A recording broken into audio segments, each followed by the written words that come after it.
સુરતમાં વસતા દેવડી community hall ખાતે 21મા ગરીબ કલ્યાણ મેળાનું આયોજન કરવામાં આવ્યું હતું, જેમાં લાભાર્થીઓને 136.27 કરોડની સહાય ચૂકવાઈ હતી તેમજ દિવ્યાંગ વ્યક્તિઓને બસમાં મફત મુસાફરી, સંત સુરદાસ યોજના, કુંવરબાઈનું મામેરું, માનવ ગરિમા યોજના, પંડિત દીનદયાળ યોજના, પ્રધાનમંત્રી આવાસ યોજના સહિતના લાભાર્થીઓને હાથોહાથ સહાય ચૂકવવામાં આવી હતી તેમજ સાંસદ મુકેશ દલાલ અને મેયર દક્ષેશ માવાણીની ઉપસ્થિતિમાં સમગ્ર કાર્યક્રમ યોજાયો હતો।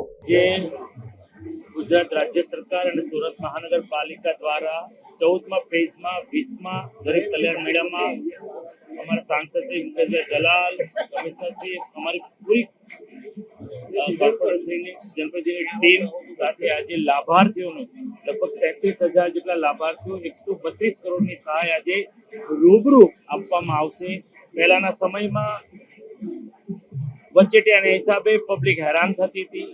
2009-10માં ત્યારના મુખ્યમંત્રી અને આજના વડાપ્રધાન શ્રી નરેન્દ્રભાઈ મોદી સાહેબના આ બીજ રોપ્યું તો આજે વટવૃક્ષ થઈ ગયું છે અને લોકોને જે હાલાકી ભોગવવી પડતી હતી એ હવે નથી ભોગવવી પડતી। પહેલા સરકાર માય બાપ કહેવાતી, હવે તો જનતા પણ કહે છે આ સરકાર આપણી છે।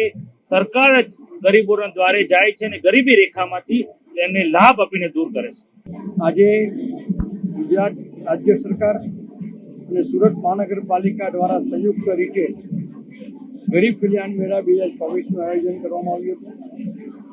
સદર આયોજનમાં આજે લગભગ 40,000 જેટલા લાભાર્થીઓને વિવિધ યોજનાઓનો લાભ મળ્યો છે અને કુલ સહાય 136 કરોડ જેટલી થવા થાય છે।